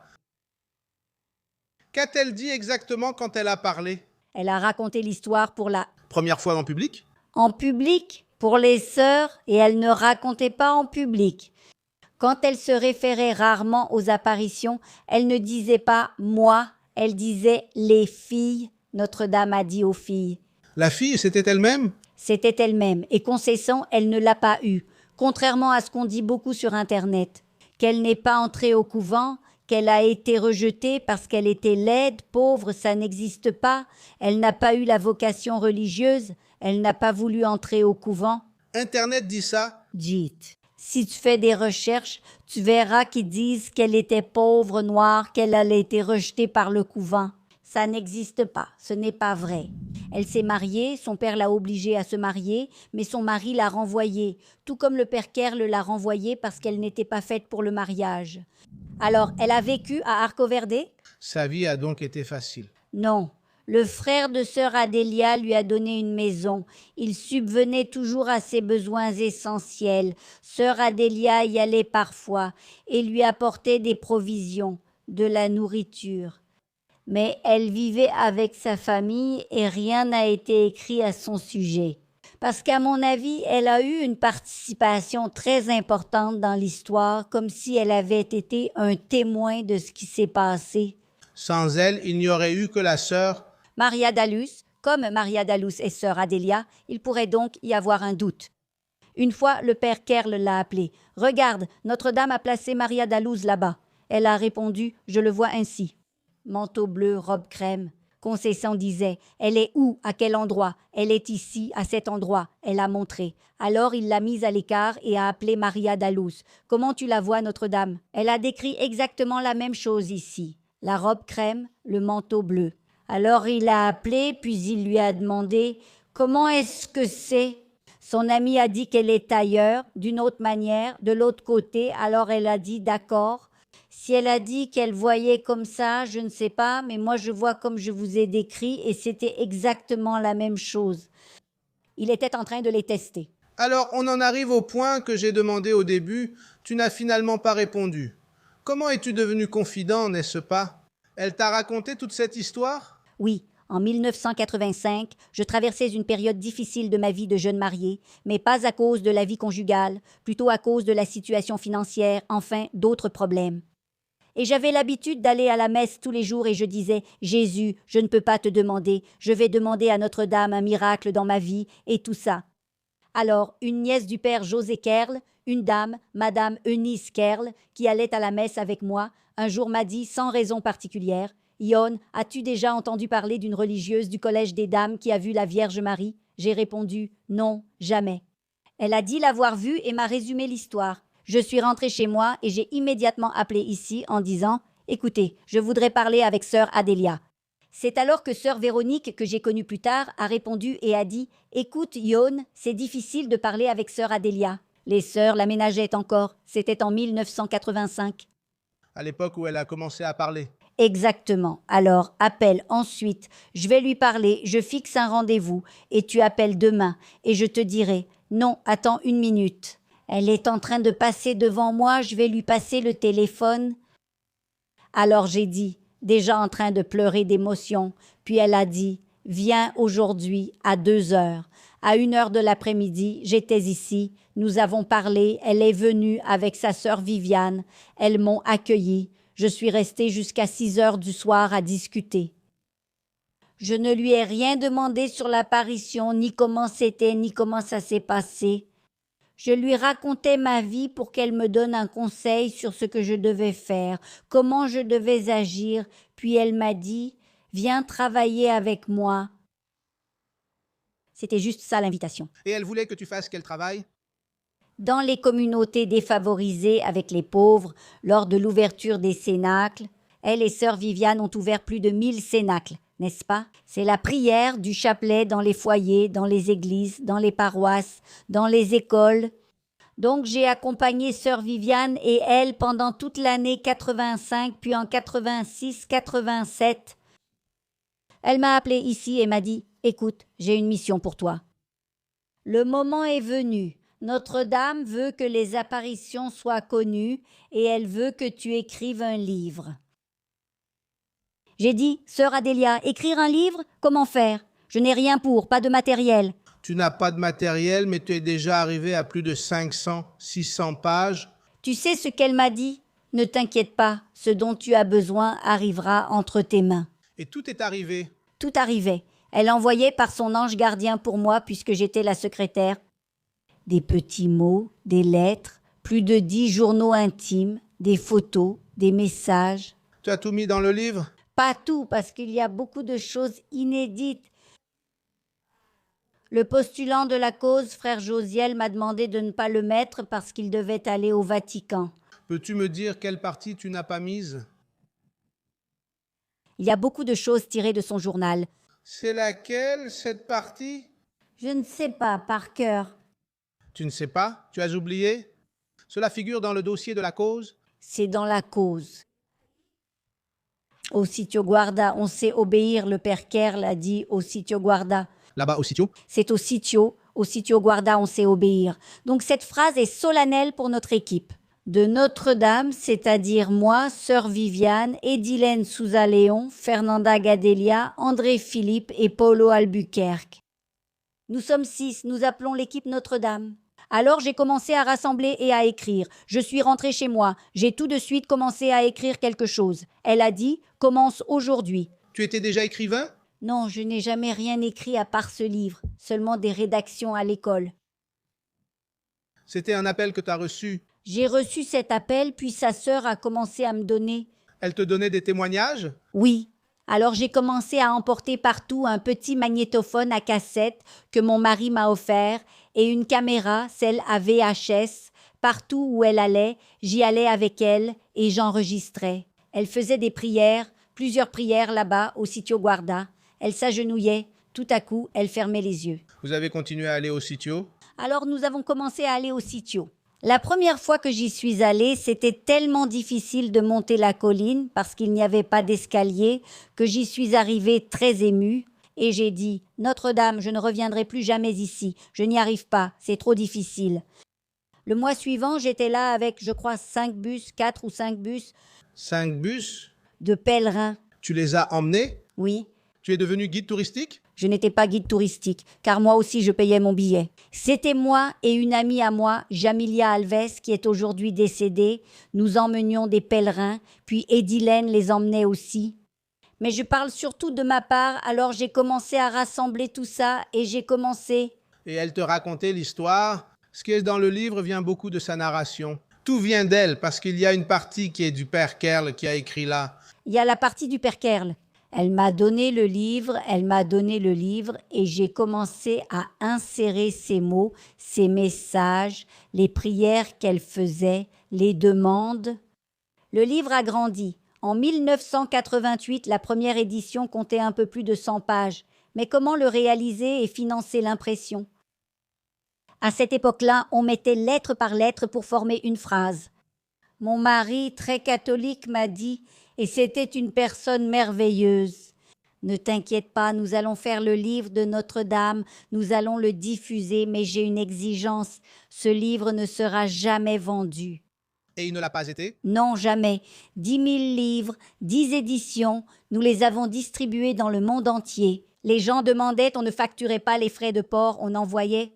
Et c'était la 2e édition. À partir de la 3e, ça a pris de l'ampleur jusqu'à la 9e édition.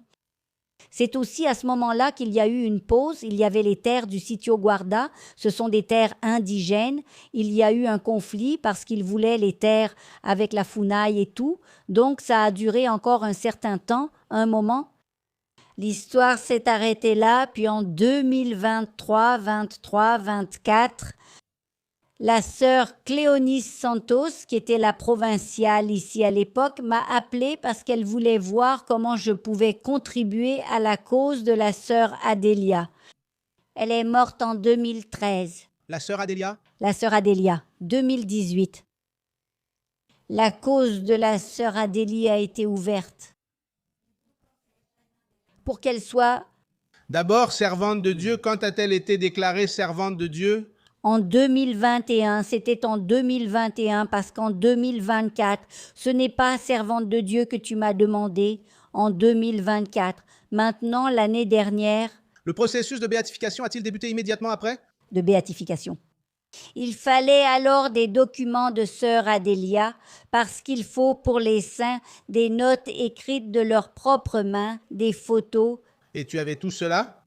J'ai rassemblé 6 caisses de 60 litres, de sel noir, très grandes, et je ne sais pas pourquoi j'ai gardé tout ça pendant 40 ans. Et sœur Viviane m'appelait tous les jours. « Yon, on réédite le livre, et je lui disais « Sœur Viviane, laisse-moi tranquille. J'ai déjà fait ma part. » Mais une cause au Vatican, c'est cher. Ce n'est pas qu'on paye pour devenir saint, n'est-ce pas? Il faut dépenser. Il faut payer le voyage, l'équipe théologique, l'équipe de médecins, l'équipe historique, la postulatrice de la cause. Il faut emmener, il faut ramener. Tout le processus est fait ici, dans le diocèse, avant d'aller à Rome. Tout cela coûte cher et la congrégation n'avait pas d'argent. Je dis, bon, alors on peut faire comme ça. On fait la 10e édition du livre. Je ne vais pas le vendre, mais ceux qui veulent peuvent faire un don. Oui, ici ce sont les boîtes. Sœur Viviane montrant les boîtes avec les lettres que tu gardais. Oui, des lettres, des billets, des messages, des photos. Il y avait ses vêtements, il y avait des effets personnels. Et tout cela est utilisé dans la cause de la béatification. Alors, si elle devient sainte, vous en serez aussi responsable. Et sœur Viviane, bien sûr. Non, je ne suis que la secrétaire. Sœur Viviane est l'ange, elle fait bien plus. J'ai dit, mon Dieu, pourquoi garder tout ça? Sœur Adélia aimait cette congrégation. Elle aimait cette maison, je disais, tout est dans ma maison. J'ai gardé ça pendant 40 ans, Rodrigo, dans une boîte en carton fermé avec du ruban adhésif. C'est comme ça que j'ai gardé. J'ai ouvert car sœur Viviane répétait sans cesse, ouvre, ouvre. Même moi, j'ai été surprise par tout ce que j'avais accumulé au fil des années. Je l'avais oublié. Et les roses qu'elle m'a données, le chapelet qu'elle m'a offert. Tiens, Yone Paiva, c'est pour toi. Notre-Dame m'a demandé de te le remettre. Alors ça m'a vraiment émue de voir tout ça là. Je me suis dit, pourquoi est-ce que j'ai tout ça avec moi? Si je meurs, ça restera avec ma famille. Cela doit rester chez sœur Adélia avec sa congrégation. Et en discutant avec sœur Cléonice, elle a trouvé ça très bien, elle en a parlé avec les autres sœurs et tout, alors j'ai tout apporté ici. Il n'y a plus rien, juste quelque chose que sœur Cléonice a dit. Garde ça, garde ça. Qui est dans le mémorial ici. Quelque chose. Mais les boîtes sont gardées, parce qu'on attend le procès, le diocésain est déjà terminé. Celui de la béatification, je pense que lorsque la béatification aura lieu, ils ouvriront les 6 boîtes complètes, je pense. Elles ne sont pas encore ouvertes? Il y en avait beaucoup. Les journaux intimes sont allés au Vatican, les photos aussi, hein? Certaines choses, d'autres sont là que je n'ai pas mises dans le livre parce que le frère José m'a demandé de ne pas les inclure pour que ce soit encore inédit pour le Vatican. Tu comprends? Ione, nous sommes en train de discuter ici depuis plus d'1 heure, peut-être presque 2 heures, et je n'ai pas raconté aux gens que derrière toi, il y a une relique de sœur Adélia. De premier degré, De premier degré, c'est l'urne avec les restes mortels. qui sont les siens. C'est parce que, pour commencer un procès à Rome, il faut exhumer le corps, donc il a été exhumé. Là se trouvent ses restes mortels. Dans cette boîte à ossements? Oui, il est bien gardé là-bas, une relique de premier degré. C'est fort pour toi de savoir que nous sommes ici devant ces restes. Ah, très fort. C'est aussi fort que lorsque j'ai commencé à ouvrir les documents que j'avais d'elle. Très fort. Et elle me donne cette responsabilité, alors qu'il y avait tant d'autres personnes à qui elle aurait pu demander d'écrire. Et elle me l'a donné et j'ai accepté avec audace et courage en disant à Notre-Dame, « Le travail n'est pas à moi, il est à vous, aidez-moi. » Et pour cette 10e édition, Notre-Dame est tellement bonne, elle est tellement bonne, pas seulement avec moi, mais dans mon cas, surtout avec moi. Tout ce que je faisais était écrit à la main, c'était l'époque, il n'y avait pas d'ordinateur, alors je me disais, mon Dieu, maintenant l'imprimerie demande que tout soit numérisé, tout sur ordinateur. Je ne sais pas comment faire, je me débrouille avec le téléphone, comment allons-nous faire? J'ai besoin de quelqu'un pour faire ça. Nous sommes donc partis, sœur Viviane et moi, à Nazaré d'Amata. C'est une ville où il y a une maison de la congrégation ici, là-bas, pour prier le cénacle, là-bas. Et là-bas, j'ai rencontré un ange appelé André Felipe, à qui j'ai dit, « André, aide-moi, André, je ne sais pas faire. Laisse-moi faire. » Le même artiste qui a fait cette image. Qui a fait l'image. Alors il a présenté un ami, Paolo. Parce que toutes les archives que j'avais étaient encore sur des plaques d'aluminium et tout, devaient être transformées dans un programme spécial pour l'ordinateur. Et Paolo a réussi à le faire. Pour qu'on arrive à la fin, je voudrais comprendre une chose. Pour que quelqu'un soit canonisé, il faut des miracles. Oui. Il y a des miracles attribués à sœur Adélia. De son vivant, oui, Edilène a vécu un grand miracle dans sa vie. Fernanda Gadella a cela à raconter aux gens d'ici. Qui sont ici avec nous. Il y a beaucoup de miracles écrits, témoignés, y compris avec des documents, n'est-ce pas? Dans le livre, il y a des documents de médecins disant qu'il s'agit d'une guérison miraculeuse. Ces miracles ont-ils déjà été envoyés au Vatican? Cela ne sert pas pour la béatification parce qu'elle était vivante. Il faut que ce soit maintenant, entre le processus diocésain et le processus de béatification. Cela doit se faire dans cet intervalle de temps. Et y en a-t-il eu? Il y en a déjà. Sœur Viviane est ici tous les jours, recevant des personnes qui viennent de l'extérieur, de tout le Brésil, de l'étranger, au mémorial, venant toujours demander puis remercier. Là-bas, au Sitio Guarda, montez les escaliers de la foi. Les escaliers de la foi y mènent. Des femmes viennent demander à tomber enceintes, puis reviennent 1 an après avec l'enfant, car elles n'y arrivaient pas avant. Alors, on est vraiment ému, avec tant de témoignages que l'on entend des gens. Et beaucoup écrivent, ceux-là nous les gardons. Et ça continue d'arriver? Ça continue d'arriver. Alors, bientôt je vais revenir ici. Si Dieu le veut et il le veut, ainsi que Notre-Dame et nous. Pour assister à la béatification de sœur Adélia. Tu vas couvrir ce grand événement parce que tu es ici aujourd'hui par la grâce de Dieu. Elle le sait et cela touche beaucoup de gens, Rodrigue. Et tu es un homme de Dieu et de Notre-Dame, tu sais. Merci beaucoup, Yon. Merci beaucoup pour la conversation d'aujourd'hui, pour être ici, pour m'accueillir ici. Ah, c'est nous qui te remercions. Laisse-moi juste montrer la petite image de Notre-Dame que sœur Adélia m'a donnée, celle toute petite qui est ici. C'est une relique de 2e degré, tu vois, elle est toute cassée ici.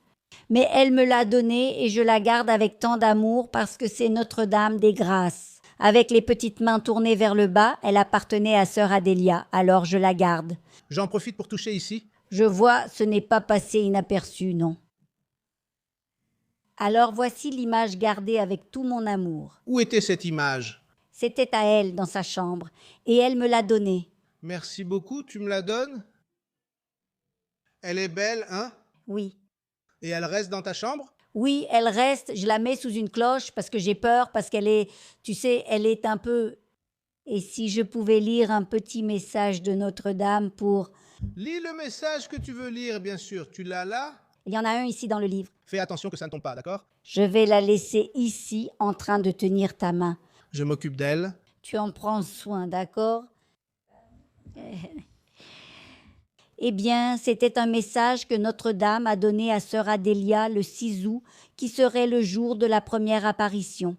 Mais en 1989, le jour de la transfiguration du Seigneur, dit Notre-Dame, « Mes enfants bien-aimés, tout vous est donné en échange de votre conversion. Convertissez-vous et vivez l'Évangile.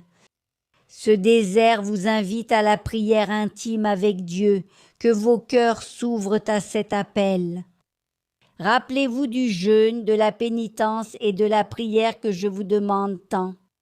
C'est dans le silence intérieur que vous trouverez la paix et la tranquillité que le monde ne peut pas donner. » Et comme elle terminait toujours là-bas au Sitio Guarda, je vous bénis. Alors que Notre-Dame bénisse votre travail, votre équipe, Elio, Léo qui sont ici avec nous. Toutes les sœurs, toutes nos familles, que Notre-Dame répande de nombreuses grâces sur nous tous. Merci beaucoup, Yon. Que Dieu vous bénisse. Merci aussi aux sœurs de nous avoir accueillis. Merci beaucoup, mes sœurs. Merci à Fernanda, à la mère de Fernanda qui est venue, ainsi qu'à Edilène qui est là, cachée. Merci à tous. Et le titre du livre donné par sœur Adélia et le père Vicente était « Sœur Adélia, ici, le ciel rencontre la terre ». Elle a vu la publication du livre? Oui, oui, oui. J'ai une photo avec elle, le livre à la main, en 88, 89. Elle était présente et elle relisait ce qu'elle me donnait. J'envoyais à Dom Manuel Palmera pour qu'il autorise et que je puisse diffuser. Alors, au Sitio Guarda, on sait obéir. Merci beaucoup, Yon. Merci à vous.